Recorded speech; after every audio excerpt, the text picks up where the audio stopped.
how architect and engineer pairs deliver landmark buildings based on a pair that inspired me and then the couple pairs that are my own.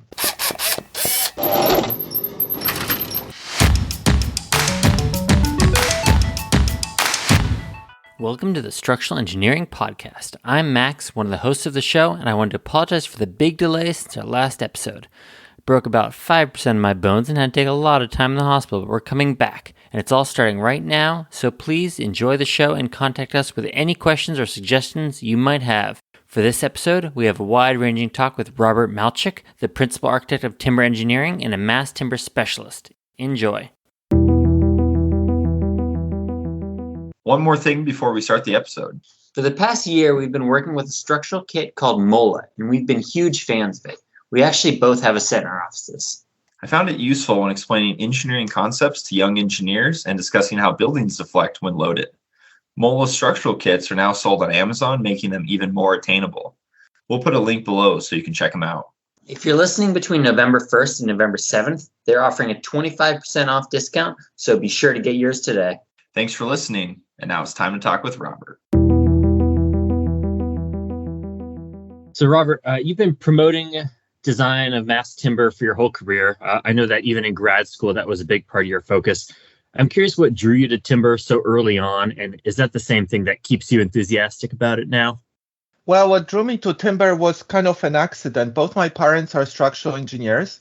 My mom used to design concrete bridges and my dad used to design steel structures, and I had to find something for myself.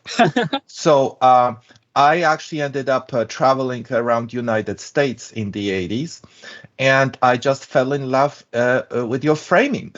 Like I went to a few subdivisions, just typical framing, and being a European, I've never seen anything like that.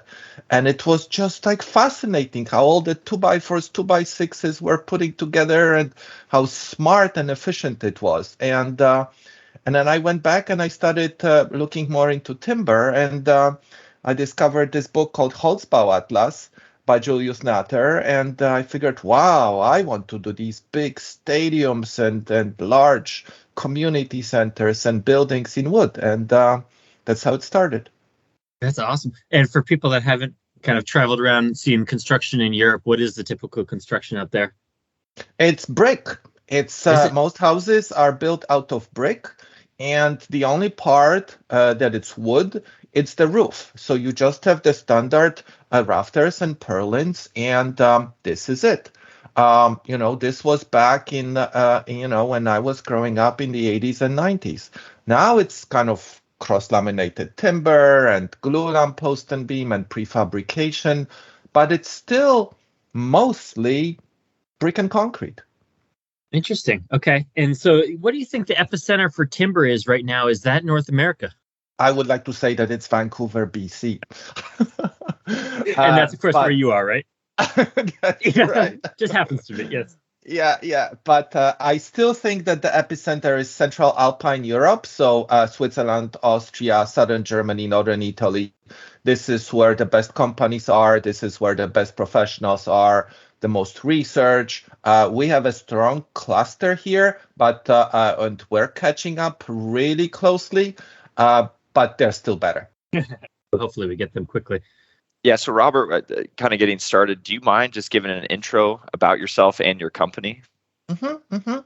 Yeah, so my name is Robert Malczyk, and I came to Canada 33 years ago as a graduate student. Became a structural engineer, graduated from UBC, ran my company with my partner Eric Karsh called Equilibrium Consulting for 21 years. Then we joined Katera, then Katera kind of folded on us. And Eric stayed with Michael Green and working still with Equilibrium. And I started a company called Timber Engineering. And I ran it now for a year. And we have projects in Canada, United States, China, and South America, and pretty much all over the place. So that's a quick summary. Great. Well, thank you for being here today. Last time we spoke, I was thinking more about where you came from and what you've been doing. Was there something like growing up, were you very entrepreneurial, very business-like? Because it seems like not only are you succeeding as a structural engineer, but as well as a business owner. You know what? I don't know. I don't like of my family history. I know that the grandfather was running a construction company, but I really never met my my grandfather. So that was kind of it. And Yeah, I started a couple companies, structural engineering companies, and also I was a partner with BC Passive House with Matteo Dirfeld and Eric Karsh, and work very close with quite few suppliers of mass timber. So no, it's just kind of happened. In this interview, I think we're going to talk a lot about what makes a successful project and successful pairs working with an architect well. But I guess we have a couple more kind of kickoff questions. And I Sure. think some of these are, for people that are less familiar with mass timber, just to set the groundwork for us. Yeah. One thing I hear, we try to give people that listen the tools to have intelligent conversations with owners, developers, architects on why they might want to use a system. So if we were thinking about mass timber specifically, and if you were talking to a developer, what are the benefits of mass timber? And to be, the devil's advocate, the other side here, why have we been building with steel and concrete for the last several decades when we're looking at, mid-rise commercial, larger structures? Yeah, so mass timber pretty much only developed during the last 30 to 40 years, 40 in Europe, I would say 30 to 25 in North America. Before, it would be just a typical Safeway or an IGA store, glulam arches. During the Second World War, there were more structures because of steel shortages, but it was always this kind of a basic material for housing, which was framing, and then a few glulam beams for longer spans. It all changed in the 90s in North America with the new technologies, new CNC machines, new connection systems, and then a really big change came with the introduction of cross-laminated timber. So cross-laminated timber, CLT, is used for slabs. Glulam is used for columns and beams. So when you had slabs and posts and beam, then you suddenly can start doing the whole building out of mass timber. And then it came all these calculations with the CO2, and then the mass timber also became much more available, and the prices went down. So now, where developers want to build a building, say downtown Vancouver, and it's a mid-rise commercial building, they seriously look at mass timber. First of all, it is faster to build. The prices are getting more and more competitive. There are incentives from the city to build in mass timber, and it's easier to also achieve super energy efficiency. Here in British Columbia, we have a step code. A lot of buildings we're designing to a passive house standard, so it is much easier to avoid heat bridges with mass timber. Plus, it's beautiful. Plus, people like to be around wood. This is called this biophilia effect. People like to be around, and because of that, developers can charge more rents for example, office buildings and apartment buildings that have exposed mass timber. Okay, absolutely. So putting on my developer hat for a second, I know that you have worked as sort of the owner and developer on some projects. The On5 project, I believe, was one that you had developed. Yeah. I was going to hold that question for a little bit, but since you said the prices are getting more competitive, but it is faster. So, since you held the wallet on one of these projects, and, if someone has asked, do you pay a little bit more for the mass timber, but do you think you save overall as a project by having less man hours in construction? Yeah, so on this project called On5, which is a small office building downtown Vancouver, I actually pay all the bills. So I can share them because a lot of people kind of sometimes don't want to share, but I have no problem with it at all. A typical cost of a concrete building in Vancouver right now, it's around $500 a square foot. My little office building will be $475. So which will be actually a little cheaper. And I think one of the reasons why it will be cheaper is that it only took us 12 days to put it up on top of the concrete slab. The cost of crane that I was paying for was $750 an hour. It adds up. Another day, another week of a cranes like this, it's a lot of money. So I think the speed of construction has a big effect on the overall cost of the building. Yeah, absolutely. And so the net was a bit cheaper. Mm-hmm. That's great.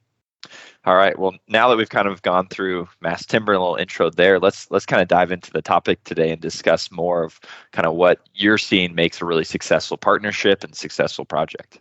Yeah, so I would like to talk to you about this this kind of topic that I think never was really addressed anywhere properly. How an architect and an engineer form a pair, and they deliver these great, efficient, and often landmark buildings. So typically, when a great building is delivered, there is a lot about the architect, but there is this little gem to be often discovered.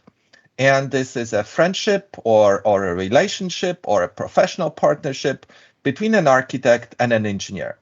So the engineer often stays in the dark. Maybe we are less interesting for the media. Maybe we just don't know how to talk properly, or maybe we just like it this way. And the truth is that architecture is responsible for much larger scope. And maybe it is fair that it's pretty much the most or all the glory goes to the architect. In my area of engineering, timber structures, because wood is often exposed, this wood structure is often the thing that provides the most stunning architectural effect. So I would like to present in this podcast an outstanding and a world famous pair of an architect and engineer who was my inspiration. And this inspiration enabled me to kind of figure out what were the main secrets of it, and kind of learn for myself how to do it in my own career. So it really needs a little bit of introduction. So when I started in the early 90s, I fell in love with buildings out of mass timber. After reading this great book by Julius Natter that I mentioned called Holzbau Atlas, unfortunately it was all in German back then, and because most of the world of timber engineering was in German-speaking countries. So I was lucky because my Danish-Canadian professor Bork Madsen here at UBC in Vancouver introduced me to pretty much the whole bunch of stars of timber engineering back then. There was Julius Natter, there was Hermann Blumer, there was Peter Birche. And as I was watching these lectures, I was dreaming of really becoming one of them. And one of these early pioneers, Hermann Blumer, is the one who developed this incredibly deep relationship and friendship with a star of architecture, a Japanese architect, Shigeru Ban. And, Hermann Blumer is this kind of a brilliant, but a typical shy Swiss timber engineer. And here you go, a relationship with this famous Japanese architect, Shigeru Ban. And they created absolutely the whole bunch of beautiful buildings, but I would like you to Google just one of them, a 9 bridges golf clubhouse in Korea. And it is just absolutely beautiful. When I started, looking at what makes such a great pair, and I was lucky enough to work with this pair, both Shigeru and Hermann, on a Vancouver project called Terrace House, which is a wood high-rise here in Vancouver. It's still in the works. And I was the local timber engineer because I knew Hermann for many years. We met in Europe many times, and he was wonderful enough to recommend me as a local timber engineer. So this is what I learned. What I learned from Hermann's and Shigeru's great relationship. Number one, they know not only their part of the work, but they're also fascinated by the other's scope. So Shigeru has a great understanding of structural engineering, and Hermann really gets the architectural intent. Number two, they deeply respect each other. And number three, they love their time spent together. So these are the secrets. And why am I talking about this? I'm talking about this because I was able to learn a bit from these two brilliant professionals and apply a bit of this knowledge in my own relationships. And I found that it was absolutely priceless. It gave me great pleasure, renewed my energy, and made my work much more fun because of that. So in the next part, I would like to talk about these two great relationships that I have actually because of studying of this effect. And one of them is with Boston-based architect called Tom Chung, who's with Lears Vines Apple Architects, and the other is with John Hemsworth, a Canadian Vancouver-based architect with Hemsworth Architecture. Any questions so far? No, I mean, no questions right now, but I do like the dynamic of a structural engineer and architect, and we certainly see that outside of timber. But the first that popped into my head, just because I'm really a big fan of Peter Rice, is Peter Rice and Richard Rogers, right? It's a very similar relationship. They both have an absolute understanding of the other person's work and intentions, and just as a combination, they make some really excellent things. So, and I did get the Gallery of Nine Bridges up, and it is a beautiful structure. It reminds me of sort of the Frank Lloyd Wright did a building, the Johnson Wax Museum. It's like a cathedral, pretty much. Yeah. Just amazing. Yeah, these beautiful, I don't know what you would call it, like fluted columns. But anyway, yeah, it's amazing structure. So I did read the book by Peter Rice, and it's absolutely if a young structural engineer needs to read one book, this is the book by Peter Rice. And but I wanted to talk about the relationship from my field, from timber engineering, to also show you that Peter Rice and the Pompidou, Serge Pompidou, and the others, like they're so well known, but each of us, in timber structures, in concrete structures, in steel structures, we all have these relationships, and so that's why it's so important kind of to talk about them. And I'm sure a lot of guys know Shigeru Ban and his wonderful architecture. So let me go into a little bit of the details of how I was able to learn a little bit from that. So couple projects that I did with Tom. One is called John Oliver Design Building in Amherst, Massachusetts. And the other one is called Adolphi Hall, University of Arkansas in Fayetteville. Number one, this interest in each other's scope. So we structural engineers, we really need to become better and know more about architecture. It's so easy for us to complain. It's so easy for us to kind of dismiss it. But we are kind of stuck with working with architects all our lives. So we better learn why they want what they want. So I'm not gifted enough or creative enough to be an architect, but I love checking out great buildings. I know what I like. I like simple and elegant. And with Tom, we spent hours and hours in the car discussing both architecture and engineering, and we really learned a lot. And that really formed the foundation of our relationship. Number two, respect. So one word is required here. It's listen. Listen and try to understand why it's not a good idea to put this column in the middle of this open space. Why is it not a good idea to have a super big moment frame in front of the window? And I know that this is kind of obvious, but so often we don't ask ourselves, and we don't really try deeper to achieve what the architectural intent is. Number three, having fun together is just a result of number one and number two. So if you're lucky enough and ready to work hard to understand each other, number three will be just totally automatic. My other relationship with John Hemsworth, local Vancouver architect with Hemsworth Architecture, is much more, I would call it, dynamic. So we meet and talk and argue, but always respect each other. And in the end, we often go for beer and just laugh about all our disagreements. So check out a couple of John's buildings. Upper Skeena Rec Center in Hazelton, BC, number 1 Lonsdale, and Cheakamus Center. Cheakamus Center is one of these buildings where I recommended the columns that were so small that several members of the public were kind of questioning how is this building supported on these tiny columns. But I told John, that's all you need. And he trusted me, and it created this kind of floating effect. So the other thing is that I learned a lot from John. John loves Louis Kahn, and I learned a lot about Kimball Art Museum. And when I was actually lucky enough to be included in helping with Mass Timber on this job, I already knew that there was a Kimball Art Museum by Louis Kahn, and I went and I checked it, and it was like absolutely stunning. Yeah. So there is one more thing that why we really like it so much. So just like with Tom, also with John, we go deep into detailed design and design of connections.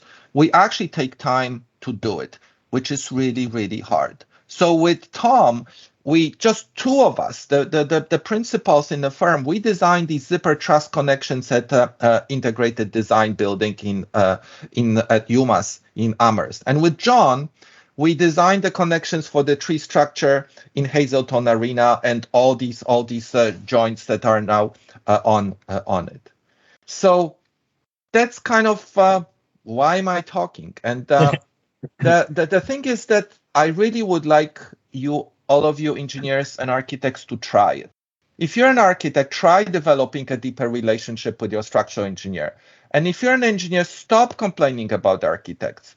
Stop just bad-mouthing them with your engineering friends and start a relationship with your favorite architect and just give it a try. And remember these three things. Learn more from each other. Learn more about each other's scope. Respect each other and have fun together. So, it's simple, but I think it really can help a lot of people. So, Robert, I have a question for you. And this kind of relates to timeline of projects. They often feel very fast, and they are certainly getting much faster.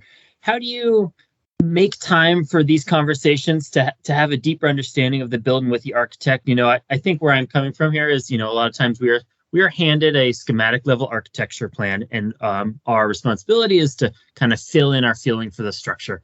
And we don't really have that, wouldn't it be really wonderful if we grabbed a cup of coffee and sat down for a couple hours and sketched the architecture and sketched the structure and it all integrated together?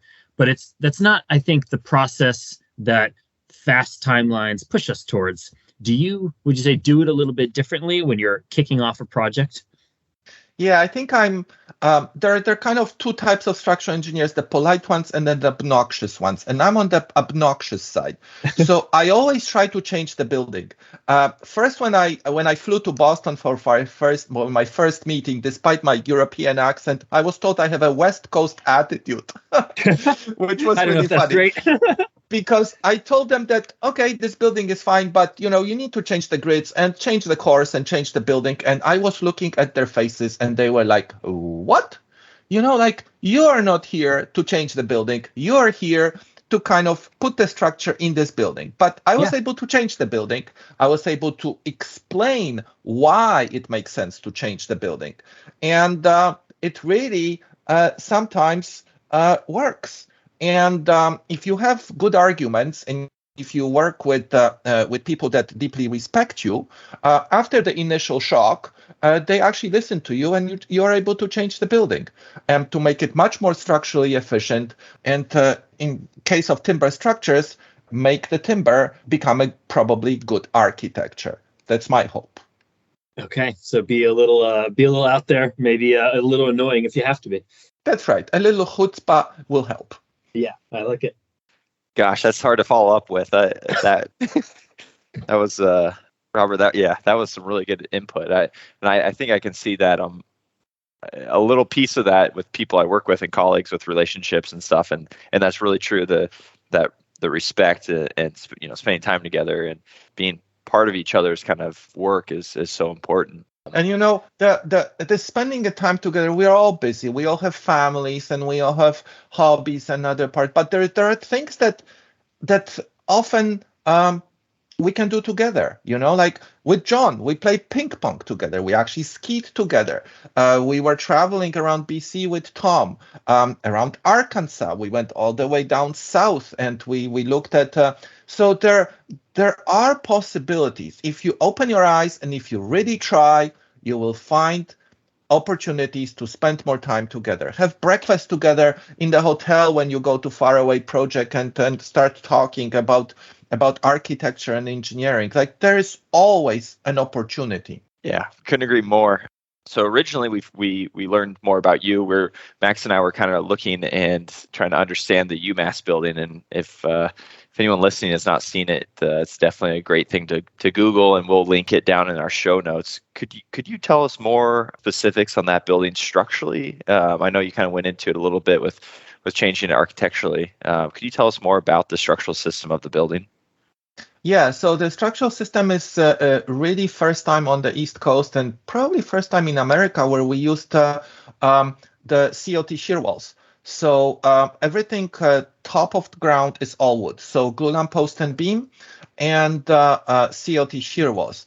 When we had larger spans, we used the composite floor. So CLT works in composite with concrete with the HBV system, which is kind of these glued-in steel plates that go down into CLT and then they extend into concrete. We were able to achieve the spans of up to 29 feet, and I encourage all of you who ever go there to jump on them and see that they actually work quite nicely for vibrations. So I'm personally super proud of it that a lot of people walk on these exposed concrete floors and they feel that it's all concrete because it feels like concrete. But when you look from down, you see exposed CLT and our beautiful zipper trusses that I was saying we were detailing with Tom, just him and me, like for 3-4 days back and forth. And I think effect is just beautiful.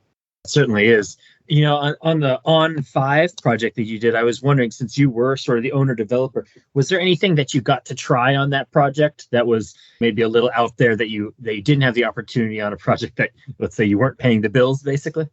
Yeah, so I tried several things. One is this system called Tectonus, which is a self-centering anchors for CLT shear walls. So the building moves left and right, and then it goes back into the vertical, centers itself after. So we work with Pierre Canville from University of Auckland in New Zealand on this one, and my brilliant engineer in the company, Hersend, and we did all the modeling for that. So number two is this system from Switzerland called TS3, which is a flat CLT system. So the idea here is that just like we do concrete buildings, 30 by 30 grid and flat concrete slab, we can now do it in wood. So we did a 5-ply CLT spanning 2 directions. And TS3, again, go on some website and take a look at it. It pretty much connects the 2 CLT slabs sideways together. You apply it first in the plant and then the second part of epoxy in the field. And you can start doing 2-way slabs out of CLT, which is totally revolutionary. And the third one, we did a full prefabrication of outside CLT walls that were firewalls, shear walls, and also took all the vertical loads. So this is why it took 3.5 years to get a permit, because there was a lot of explanation. But in the end, all of this was fully 100% prefabricated. This is why it took only these 12 days. So the CLT, vertical CLT, the building was built from the back to the front, and it had all the membranes and insulation and the finish. So as we were lifting the CLTs, we actually did experiments so the finishes wouldn't buckle. So we had a steel outside finish, and we made sure that the deflection of the CLT as you lift it was not too big, not to destroy the finishes. So these are the 3 things at On5. That's cool. I'm curious, for the 30-foot bays, how deep is the structure there? How many plies, if it is a ply structure? Mm-hmm. We have 5-ply, and we're spanning 25 feet out to out. So with the thicknesses of the walls around 24 feet. So if you go into the design tables, you could never span 24 feet with the 5-ply CLTs. Typical 16, 18 for single span for vibrations. But because we glued it, we were able to achieve this much bigger span. Of course, if you do continuous spans, that's much different. Then you can go to a maximum of 20 feet for a 5-ply, 175 millimeter CLT. So a lot of our listeners are young engineers. We find they reach out with lots of questions and are very interested in learning how, with being in the mass timber industry and have been there for a very long time, how would you suggest they could learn more about mass timber? And let's say they want to be a timber engineer. What do you think the best starting place is? Yeah, so I think there there is a lot of stuff online right now. Like when I was starting, there was no stuff online. So we would have to go to conferences. There is a lot of stuff online, and there is a lot of historical lectures, and all of us have a lot of stuff that is on YouTube now, old lectures. World Conference of Timber Engineering, it's a great start. There will be a conference next year in Oslo, in Norway. In United States, Mass Timber Conference in Portland, 12th to 14th of April this year. I encourage you to go there. It's they have great discounts for young engineers and students. Shigeru Ban will be talking this year. So it's just worth to go there to Mass Timber Conference in Portland to listen to Shigeru. It's just it gives you so much energy. It gives you inspiration. It really worked for me. I really wanted to be like Julius Natter, Peter Birch, Herman Blumer, and it's just so much easier. You get this focus and energy, and then somehow everything else follows. That's excellent. Zach, you're attending that, correct? Yeah, I was going to say I went 3 years ago, and I definitely got the itch and the addiction to mass timber. And I tried to almost convert every project I'm on to mass timber because I think it's beautiful and sustainable, and it's very cool to have the opportunity to be the engineer that shows the architecture as well. So, Robert, I have a question for you as someone that's done less mass timber. Zach's more experienced in this realm than I am now. Not now, he has always been. And, being a non-commodity item, right? You don't just order a 10 by whatever you're asking for. That makes it a little intimidating to get into for me. For someone that is newer to this, do you have any advice in that realm on how to get started on bays? If each supplier has different span tables, where do you even begin? Well, first of all, supplier span tables are different but very similar.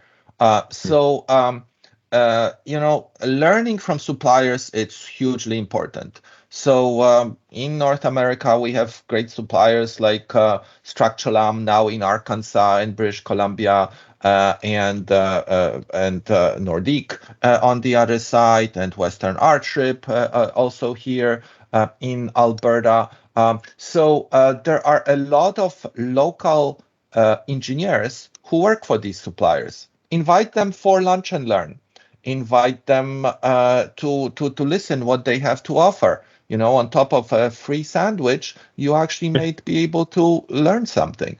And they will help you on the projects. After lunch and learn, ask the guy to stay longer, bring him your plans and say, well, I'm thinking about mass timber here. What would you recommend? This is a great way to not only develop a relationship, but get free advice on how to do a mass timber project, how to achieve mass timber in what you have currently in front of you. Okay, that's great. And the other topic I really want to ask you about, since I know you're an advocate for, is passive house. Would you say that mass timber leads to more efficient thermal buildings? And I guess touching on the environmental aspect of this and insulation? Yeah, absolutely, because it's so much easier to have insulation outside. It's so much easier to avoid heat bridges. And also, mass timber provides great insulation itself. So using outside CLT walls, prefabricated CLT walls, is a great way to achieve more energy efficiency. And not only in buildings that are office buildings, but also for large industrial buildings, for example.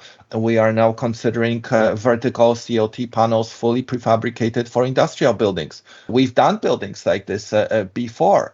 Here in Pemberton, our BC Passive House building, another one in Victoria that we delivered back with Katera.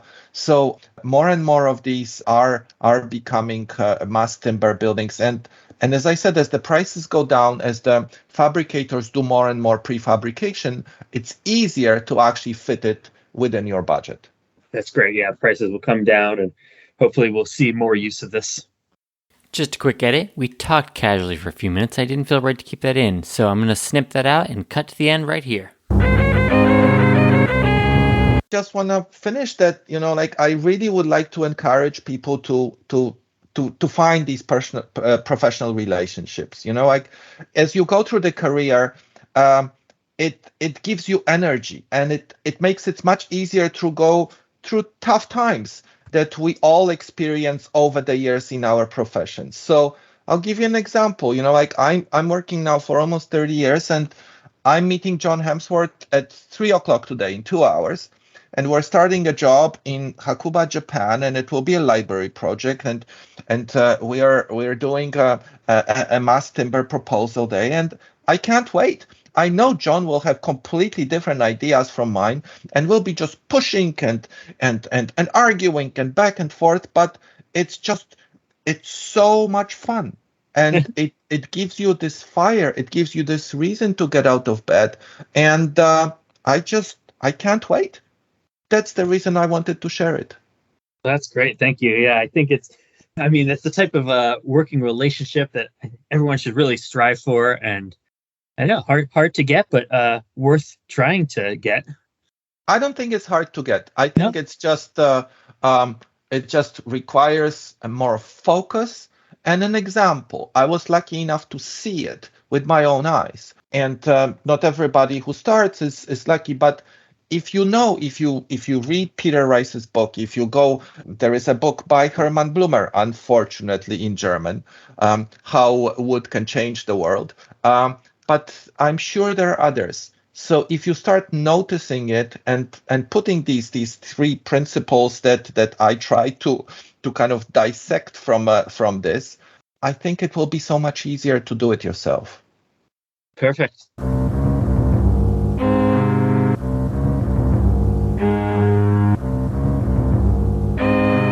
That's the end for now. Let Zachary know if you have any questions at all, and we'll see you next time.